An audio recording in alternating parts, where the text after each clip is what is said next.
pentru că numele nu puteau fi schimbate decât pe cale administrativă. Într-un colț al cimitirului observ o cruce cu o placă funerară scrisă numai în românește. De pe ea este desprinsă cu dalta o părticică de istorie. Notarul și soția lui au fost uciși în toamna anului 1944 de către ungurii din localitate. O istorie care trebuie ascunsă.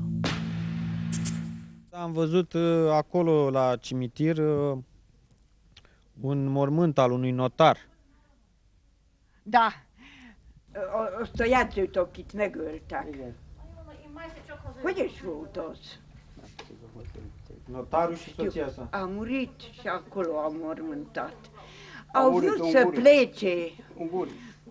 Și a plecat sus la Căruțe și a mers după ei și a pușcat. Și pe drum a omorât. Cine? Nu știu. Cine a fost asta nu știu. Nu știu, asta nu știu. Dar de ce? Pentru că au vrut să plece de aici? Da, au fost români și de aceea. Că a fost român sau nu știu ce. Nu plecea la ochi. Nu știu cine au fost. Așa erau, nu, pe vremea aia nu erau plăcuți la ochi români, nu? Nu plecea. Nici acum nu plecea, dar ce se face? Nici acum? Mai altfel merge acum. După aia totuși eu văd că numai ei ține la un loc și noi mai lăsăm pe noi. Așa este. Asta știe toată lumea în țara asta, cum este.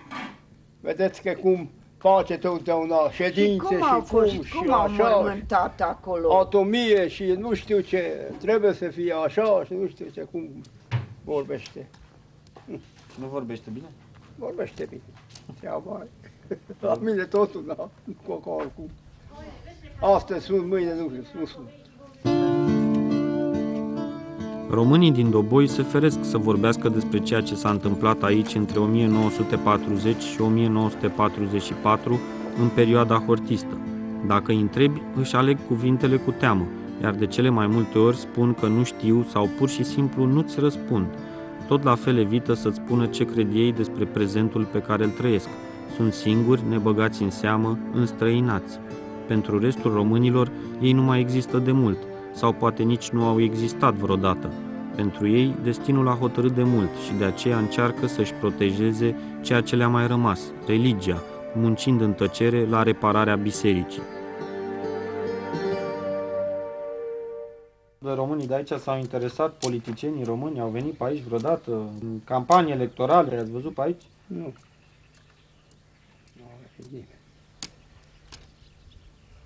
De la București? N-a venit nimeni. Nu a venit aici.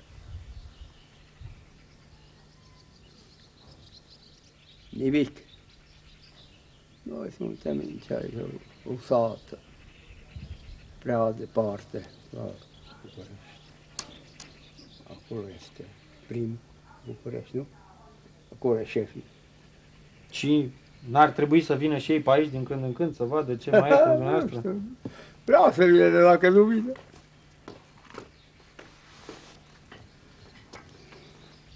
Dar nici nu-i așteptați. Nu, așteptam, dar degeaba așteptăm dacă nu vine.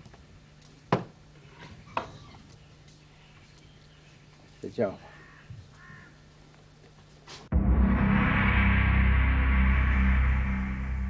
Faptul că nu se face absolut nimic pentru redarea încrederii naționale, a identității naționale, te va duce cu ideea că ajungi acolo să-ți urăști propria ta identitate. Pentru că mândria de a fi român dispare. Și nu numai la Bălan, dispare în general, în România. Cu atât mai mult aici. De seama faptului că nu ți este întinsă o mână atunci când trebuie, sau măcar să aerul acela de mângâiere pe care ar trebui să-l simți patern sau cum vreți să-l luăm, lipsește cu desăvârșire, te duce la ideea de a te simți părăsit. Și atunci te vei simți poate satisfăcut ideea că aparține o altei familii care poate te bagă mai mult în seamă. Ceva îmi spune că Doboiul este doar o părticică dintr-un adevăr mult mai complicat aici, în Harghita.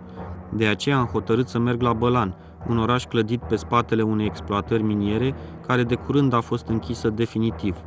Jumătate dintre locuitorii de aici sunt maghiari, iar cealaltă jumătate sunt români.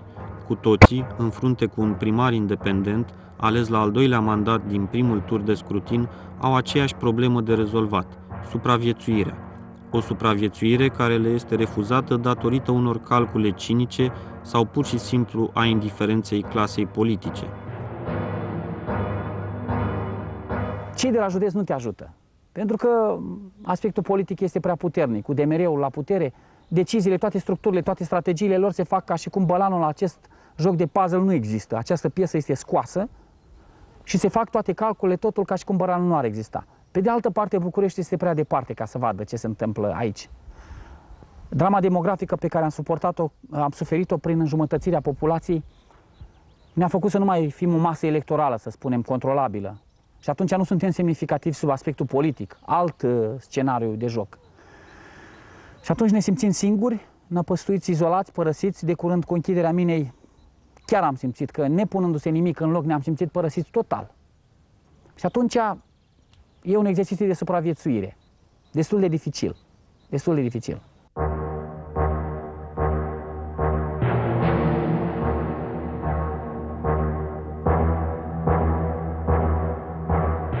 Cum va fi viața de acum înainte, în oraș? Ceva mai cenușii. Și dacă vreau să vă spun cum sunt sufletele oamenilor noștri, vorbiți întreprinderea cum arată acum și uitați-vă în sufletele oamenilor, același lucru este. Cenușie este atmosfera acolo, cenușie sunt sufletele oamenilor. Marea majoritate suntem descoperiți. Orice minier care a intrat, orice lucrător care a trecut prin poarta întreprinderii astea, la om sănătos nu este. Oriunde te-ai dus să te încadrezi, dacă cineva te întreabă unde ai lucrat, la întreprinderea minieră, domnule, nu-ți plătesc imitare, nici concediu de boală, nici alte chestii.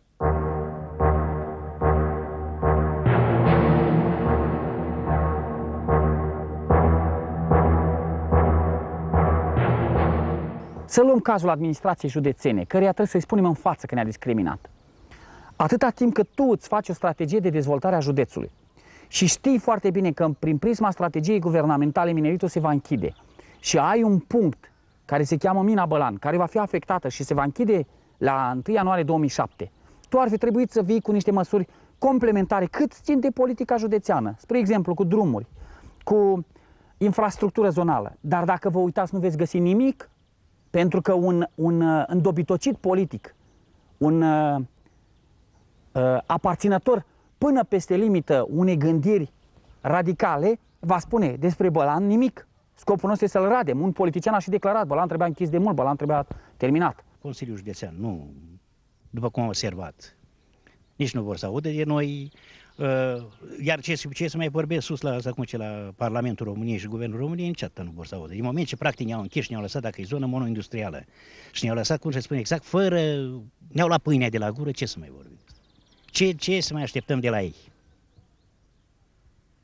Eu vă spun sincer că nu am încredere absolut deloc în ei.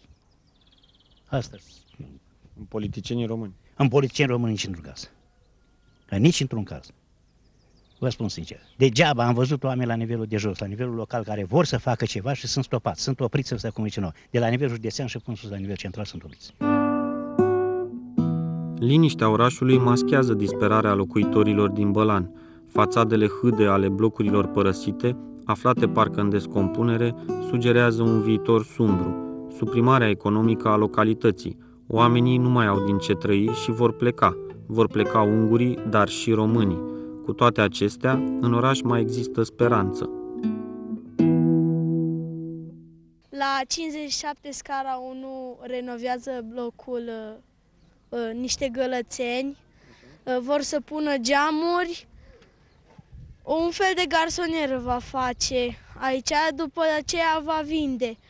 Iar aici, între blocuri, așa, va face un parc cu spațiu verde, cu bănci și copăcei să se relaxeze lumea. Așa, dar tu de unde știi asta? Păi, de la organizator am ieșit și la treabă când a fost...